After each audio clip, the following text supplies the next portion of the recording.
So we said that we will not allow a dealer to sell a car till he has a proper workshop with spare parts certified to be functional.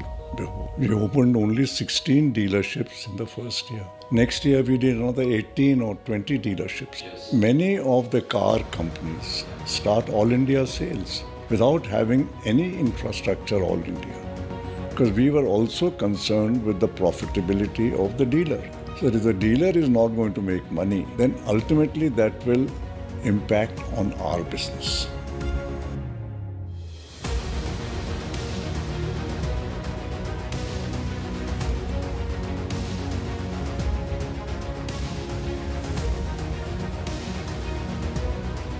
Let's discuss the approach to customers. Now, one of the things that you have highlighted is building a long-term customer loyalty and not really going for the short-term gains. And it is all about even taking steps in the organization which you subordinate the short-term goals to ensure that the long-term loyalty of the customer stays.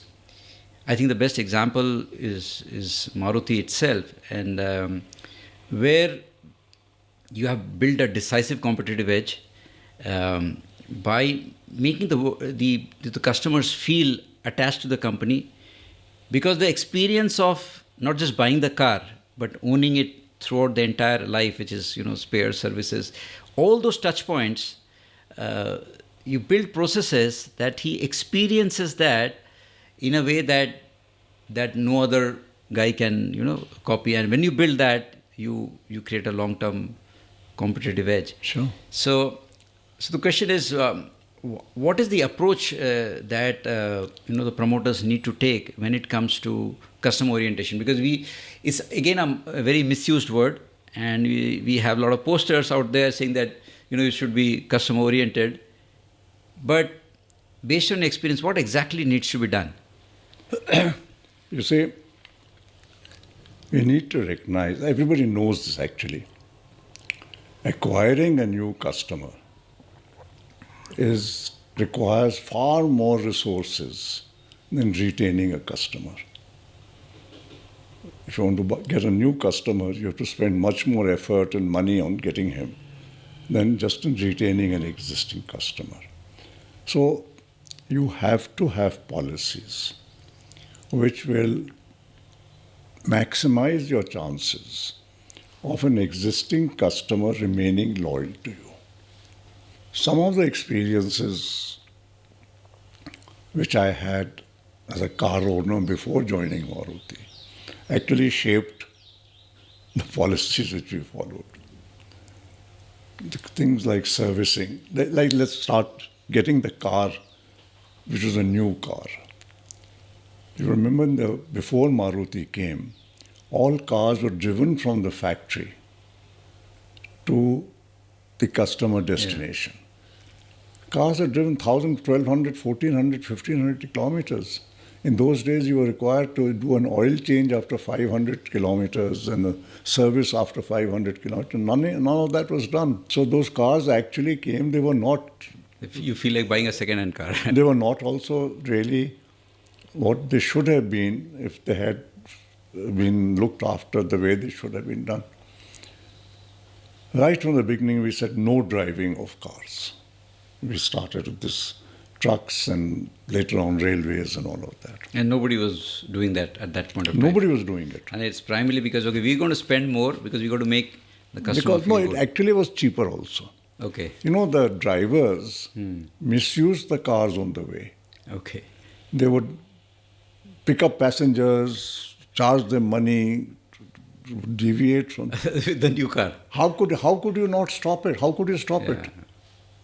If a driver is coming from Calcutta to Delhi, what he does in the middle. How do you know what he's doing on the way? So that was one part of it. The ability to service a car and to get spare parts.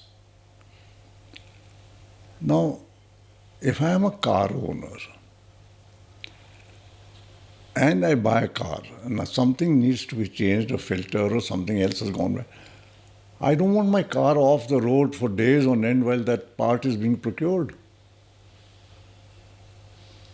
Or I don't want to drive 12, 15, 20 kilometers to a service station. I mean, these are, Yeah, yeah, if you look at it, what you would want as a car owner. yeah, You just think of yourself that, look, if I was buying a car, what would I want? And we used common sense to say that the Japanese have the same way, by the way. yeah. So we said that we will not allow a dealer to sell a car till he has a proper workshop with spare parts certified to be functional before. That's a very interesting because we know of the companies which are struggling because once you have a great product and you say, well, let me sell as much as possible. But what you're trying to do is, not being greedy. You knew your product was great, by the way, and there is actually a great demand for it. But doing things right, even at the cost of slowing down to build that long-term impact, is really the big difference. We started sales only in 16 cities in the first year. We opened only 16 dealerships in the first year. Next year, we did another 18 or 20 dealerships. Somebody would say you're not Today, very ambitious. many of the car companies start all India sales without having any infrastructure all India. We went year by year expanding our network.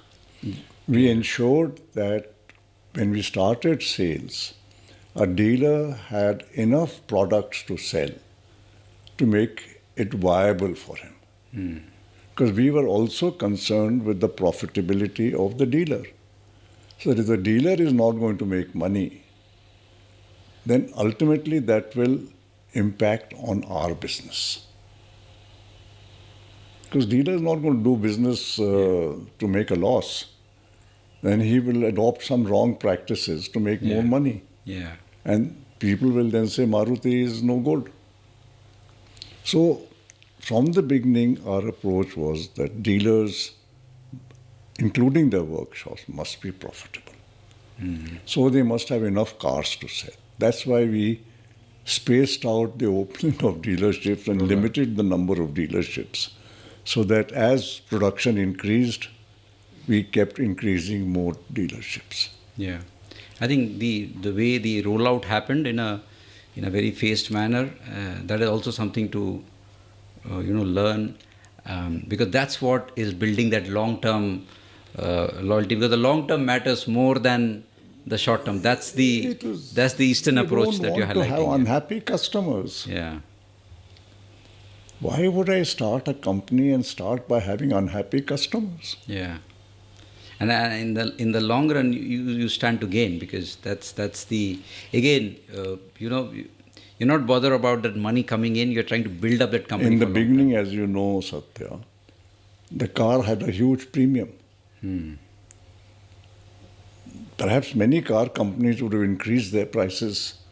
That if the car is actually selling for ₹1,00,000, why am I selling it at 52,000 rupees? Could have made it 60, 70, 80 and maximized. We didn't do that. We just want to ensure that it feels fair. We want to keep fair. our price intact. Yeah. We want to build, the idea was to build demand. That if the price is kept low, more and more people will buy this car. We wanted to build demand. And that's what happened actually. Yeah. The demand kept growing. People who bought the car made money. By doing And because they made money, other customers said, let me also buy a car. It's like asset that you can sell So off. it actually helped us in the sense that the demand for our products grew.